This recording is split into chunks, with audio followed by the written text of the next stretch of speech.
আসসালামু আলাইকুম প্রিয় দর্শক, অন্য মঞ্চের আলাপচারিতায় আপনাদের সকলকে আমন্ত্রণ জানাচ্ছি।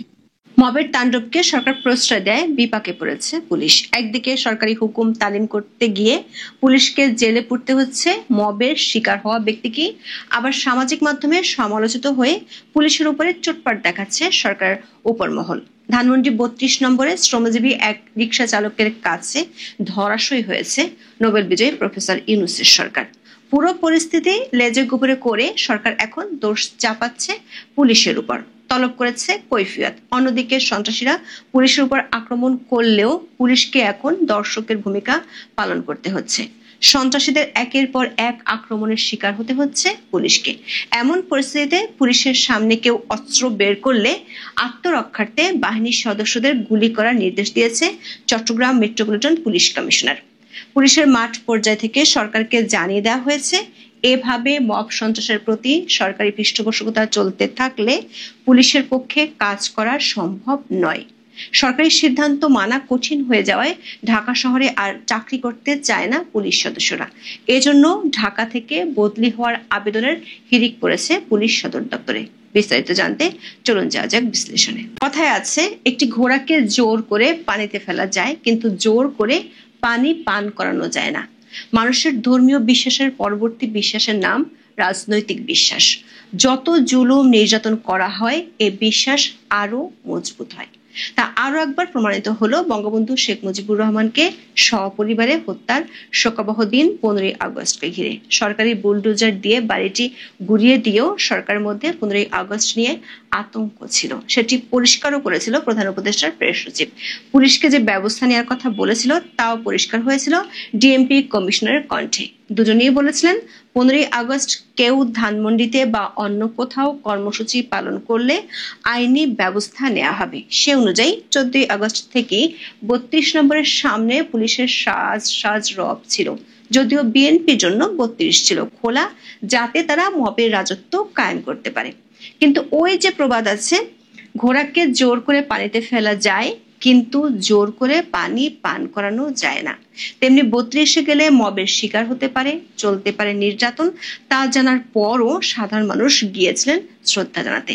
তাদেরই একজন রিকশা চালক আজিজুর রহমান নিজের আয় থেকে 400 টাকায় কেনা একটি ফুলের তোড়া হাতে নিয়ে 32 নম্বরে গিয়ে মবের তাণ্ডবের মুখে পড়েন আজিজুর। তাকে মারধর করে রিকশাটিও ভেঙে দেওয়া হয়। সরকার উপর মহলের নির্দেশে যারা তাকে মারল তাদের কোনো বিচারই হলো না, উল্টো আজিজুরকে আটক করে হত্যা চেষ্টা মামলার আসামি করল পুলিশ। পুলিশ প্রতিবেদনে বলা হয়, গত বছরের 4 আগস্ট ধানমন্ডি থানা এলাকার একটি মিছিলে মোহাম্মদ আরিফুল ইসলাম নামে একজন গুলিবিদ্ধ হন। ঢাকা মেডিকেল হাসপাতালে 2 মাস চিকিৎসা শেষে তিনি সুস্থ হন। এই ঘটনার 8 মাস পর 2রা এপ্রিল হত্যা চেষ্টা মামলা করেন আরিফুল। এরও প্রায় 4.5 মাস পর 15ই আগস্ট এক আসামি আজিজুর ধানমন্ডি 32 নম্বর থেকে গ্রেফতার হন। দর্শক, মবকারীরা আজিজুরকে মারধর করছে এমন দৃশ্যের ভিডিও ভাইরাল হলেও পুলিশ আদালতকে জানায় গ্রেফতারের সময় ধস্তাধস্তিতে তিনি সামান্য আঘাত পান। তার বিরুদ্ধে মামলার এফআইআরে দণ্ডবিধির বেশ কয়েকটি ধারা উল্লেখ করা হয়। এর মধ্যে হত্যা চেষ্টার 307 ধারাও রয়েছে। এই ধারার অপরাধের সর্বোচ্চ শাস্তি 10 বছরের কারাদণ্ড। সাথে যোগ করা হয়েছে ফৌজদারি দণ্ডবিধির 325 এবং 326-এর মতো দুটি গুরুতর ধারা, যার শাস্তি 7 বছর থেকে যাবজ্জীবন কারাদণ্ড। এছাড়া আজিজুরের বিরুদ্ধে দণ্ডবিধির 143, 147 এবং 149 ধারায় অভিযোগ আনা হয়েছিল, যেখানে শাস্তি হলো 6 মাস থেকে 2 বছর পর্যন্ত যে কোনো মেয়াদের কারাদণ্ড। এসবই ধানমন্ডি থানা পুলিশ করেছে উপর মহলের নির্দেশে। আদালত পুলিশের অনুরোধে তড়িৎ সাড়া দিয়ে আজিজুরকে পাঠিয়ে দেয় কারাগারে। তবে এরপর 24 ঘন্টায় বদলে যায় চিত্র। ফুল দিতে গিয়ে সাধারণ এক রিকশা চালককে কারাগারে যাওয়ার ঘটনায় সমালোচনার ঝড় ওঠে সোশ্যাল মিডিয়ায়। বঙ্গবন্ধুর প্রতি বিপুল মানুষের ভার্চুয়াল শ্রদ্ধা জানানোর মধ্যে এমন ঘটনা আরো কোণঠাসা করে দিয়েছে সরকারকে। এরপর শুরু হয় ড্যামেজ কন্ট্রোলের হাস্যকর বিভিন্ন আয়োজন। সরকারের নির্দেশনা পালন করতে গিয়ে বলির পাঠায় পরিণত হতে হচ্ছে ধানমন্ডি থানার ওসিকে। আজিজুরকে কোন বিবেচনায় গ্রেপ্তার করা হয়েছিল তার ব্যাখ্যা ধানমন্ডি থানার ওসির কাছে জানতে চেয়েছে সরকার। সেই তথ্য আবার জানানো হয়েছে 7 দিন আগে আইনি ব্যবস্থার হুঁশিয়ারি দেয়া প্রেস সচিবের নেতৃত্বাধীন প্রধান উপদেষ্টার প্রেস উইং। এতে বলা হয়, ওসির সাম্প্রতিক কর্মকাণ্ড বক্তব্যে কোনো অসঙ্গতি আছে কিনা খতিয়ে দেখতে বলা হয়েছে ডিএমপিকে। একই সঙ্গে আজিজুরের বিরুদ্ধে হওয়া মামলার তদন্ত দ্রুত শেষ করে ফৌজদারি কার্যবিধি সংশোধিত 173-এর ক ধারা অনুযায়ী প্রতিবেদন দেওয়ার নির্দেশ দেওয়া হয়েছে। দর্শক, সম্প্রতি ফৌজদারি কার্যবিধি সংশোধন করে 173-এর ক ধারা যোগ করে অন্তর্বর্তী সরকার। এ ধারা অনুযায়ী প্রাথমিক তদন্তে কারো বিরুদ্ধে অভিযোগের সত্যতা পাওয়া না গেলে তাদের মামলা থেকে অব্যাহতি দেয়া যায়, তবে পরে প্রমাণ পাওয়া গেলে আবার তাকে আসামি করা যাবে। মজার বিষয় হলো, আদালতে পুলিশের দেওয়া নথিতে বলা হয়েছিল মামলার ঘটনার সময়কার প্রত্যক্ষদর্শীদের সাক্ষ্য এবং বাদীর জবানবন্দি থেকে আজিজুরের জড়িত থাকার বিষয়ে প্রমাণ পাওয়া গেছে, অথচ সরকার এখন তার বিষয়ে 173 ক ধারায় প্রতিবেদন দিতে বলছে। এখানেই নাটকের শেষ নাই। পুলিশ আজিজুরকে যাবজ্জীবন কারাদণ্ড পাওয়ার মতো ধারায় মামলার আসামি করলেও এখন তাকে দাবি করছে সাধারণ নিয়মিত মামলা হিসেবে। আজিজুরের বিরুদ্ধে অভিযোগের প্রমাণ পাওয়ার কথা তারা আদালতকে জানালেও এখন দাবি করছে তিনি গ্রেপ্তার হয়েছেন সন্দেহভাজন আসামি হিসেবে। সামাজিক যোগাযোগ মাধ্যম সহ সংবাদ মাধ্যমে আজিজুরের গ্রেপ্তার ও মামলা নিয়ে ভুল তথ্য ছড়ানোর পাল্টা বাগাড়ম্বর করেছে ডিএমপি।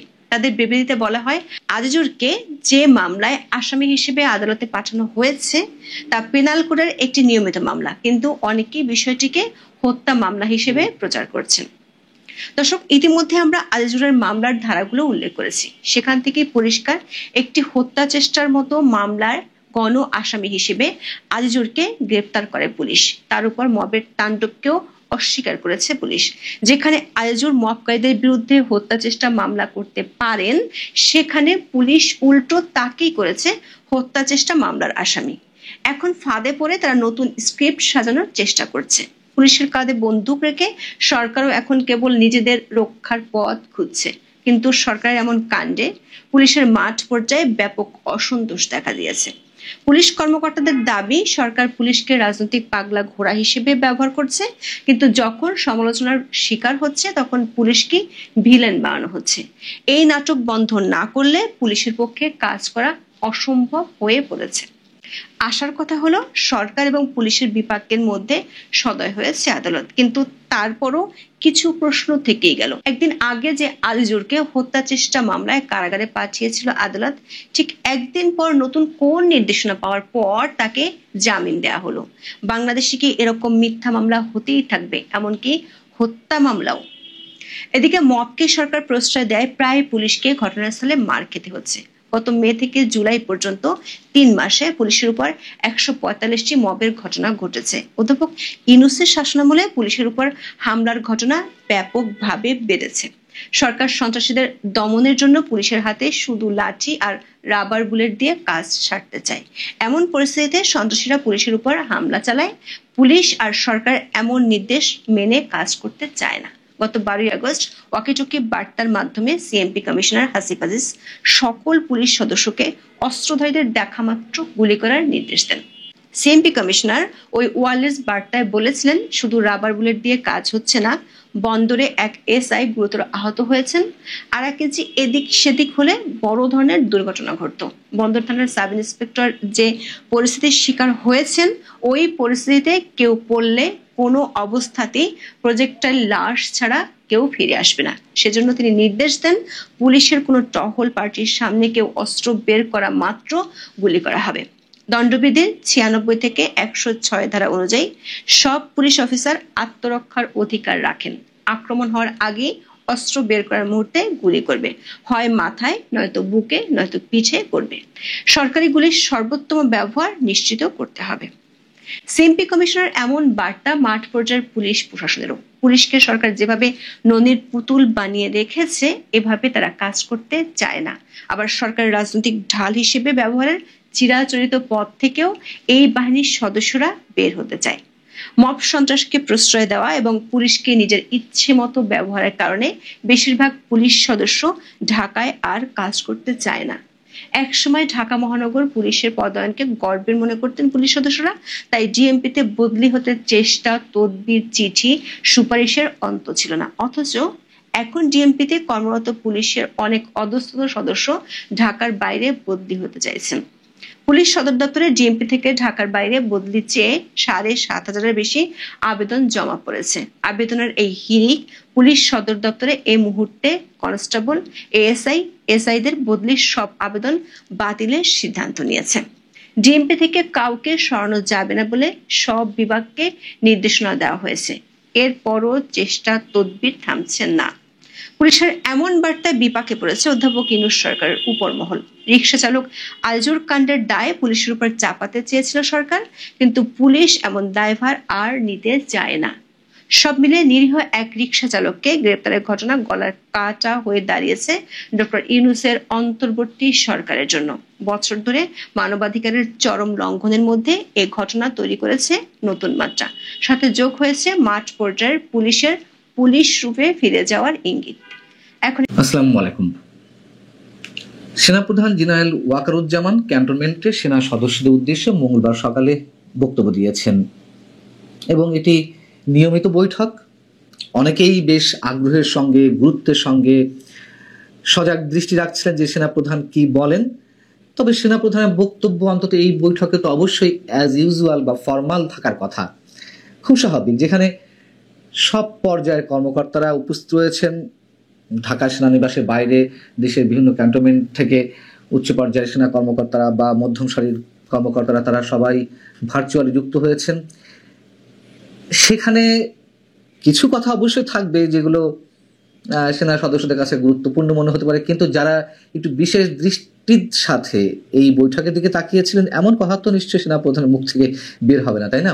এবং আমি আজ সকালেই একটি কন্টেন্টে বলছিলাম যে 13ই জুন লন্ডন বৈঠকের পর থেকে, অর্থাৎ সেই বৈঠকের পরে যে সংবাদ সম্মেলন, ফেব্রুয়ারিতে নির্বাচনের কথা মোটামুটি জানানো হলো একটা শর্ত সাপেক্ষে, তারপর থেকে প্রায় 1 মাসের বেশি হয়ে গেছে সেনাপ্রধান কিন্তু নির্বাচন প্রসঙ্গে কোনো কথা বলেননি। আমি এই ধরনের মন্তব্য করছিলাম এবং অবশ্যই এটি কাকতালীয় হবে আজই এই বৈঠকে সেনাপ্রধান নির্বাচন প্রসঙ্গে মন্তব্য করেছেন। তিনি কি বলেছেন? যে এখন নির্বাচনের দিকে যাচ্ছে দেশ, অবাধ, সুষ্ঠু ও নিরপেক্ষ নির্বাচন অনুষ্ঠানে সরকারকে সহযোগিতা করার জন্য সেনাবাহিনী সব ধরনের প্রস্তুতি নিয়েছে। দীর্ঘ সময় ধরে সেনা সদস্যরা মাঠে দায়িত্ব পালন করছেন। আগে এত দীর্ঘ সময় মাঠে থাকতে হয়নি, তাই সবার সঙ্গে ভালো সম্পর্ক বজায় রাখতে হবে, প্রতিহিংসার মনোভাব দূর করতে হবে। এখন বিষয় হচ্ছে কি যে এই যে বক্তব্যটি নির্বাচন প্রসঙ্গে তিনি দিলেন, ফেব্রুয়ারিতে যদি সত্যি সত্যি নির্বাচন হয়, যদি সত্যি সত্যি হয়, তাহলে আমরা ধরে নিচ্ছি যে সেনা প্রধানের যে বক্তব্য নির্বাচন প্রসঙ্গে ছিল, দুটি কথা খুবই গুরুত্বপূর্ণ ছিল। তার একটি হচ্ছে যে 18 মাসের মধ্যে নির্বাচন দেওয়া উচিত দেশকে গণতন্ত্রের পথে উত্তরণের জন্য। কবে বলেছিলেন? 2024 সেপ্টেম্বরে আন্তর্জাতিক বার্তা সংস্থা রয়টার্সের সঙ্গে দেওয়া সাক্ষাৎকারে তিনি এই মন্তব্য করেছিলেন। তো সেপ্টেম্বর থেকে, মানে 2024 সেপ্টেম্বর থেকে 2025 পুরো 12 মাস এবং ফেব্রুয়ারির 2 মাস, তা তো মোটামুটি 18 মাসের মধ্যেই থাকছে বিষয়টি।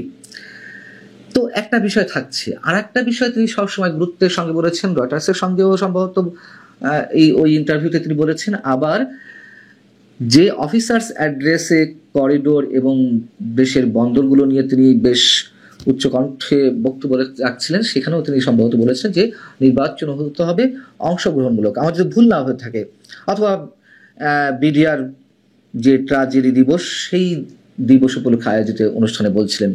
এখন তাহলে অংশগ্রহণমূলক নির্বাচনের বিষয়টি কি হবে?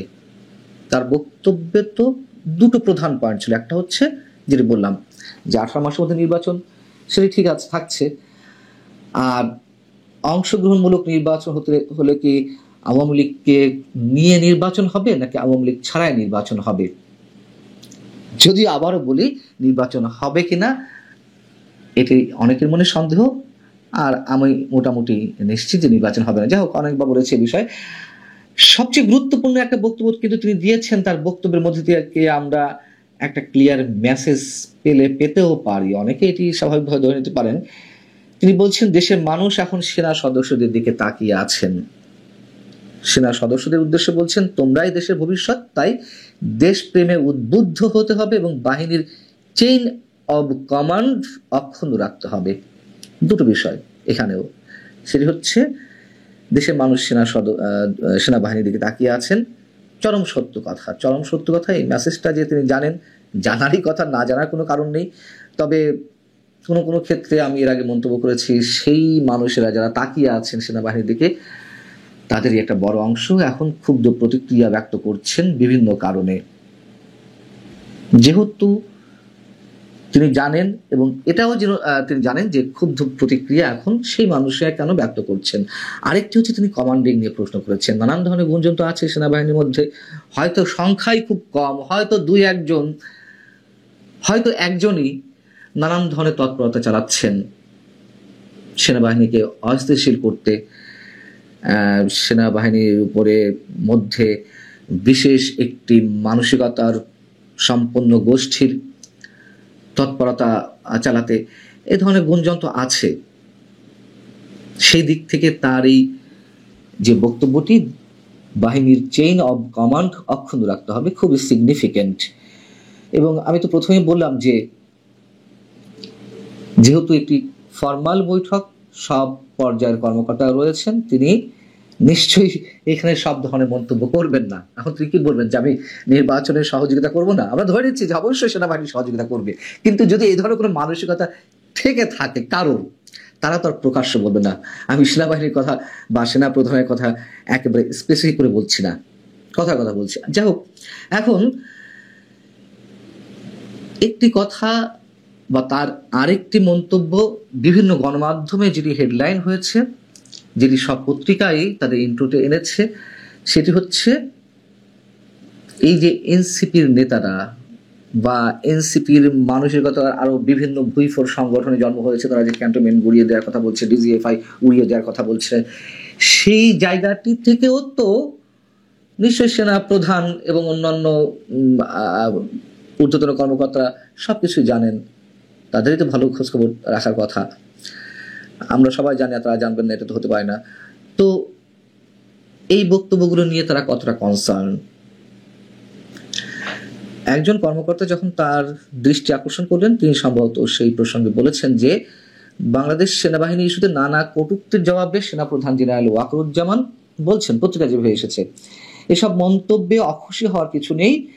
যারা এসব করছে তাদের বয়স কম, তারা আমাদের সন্তানের বয়সী, তারা বড় হলে নিজেদের ভুল বুঝতে পারবে, তখন নিজেরাই লজ্জিত হবে। এটা সেনাপ্রধানের উদারতার পরিচয় হতে পারে, তার যে ব্রড মাইন্ড, তার বহিঃপ্রকাশ ঘটতে পারে। কিন্তু এই বক্তব্যে অনেকে আপত্তি জানাচ্ছেন, আপত্তি তুলছেন যে এত কিছু পরে সেনাপ্রধানের এত উদার হয়তো না হলেও চলতে পারত।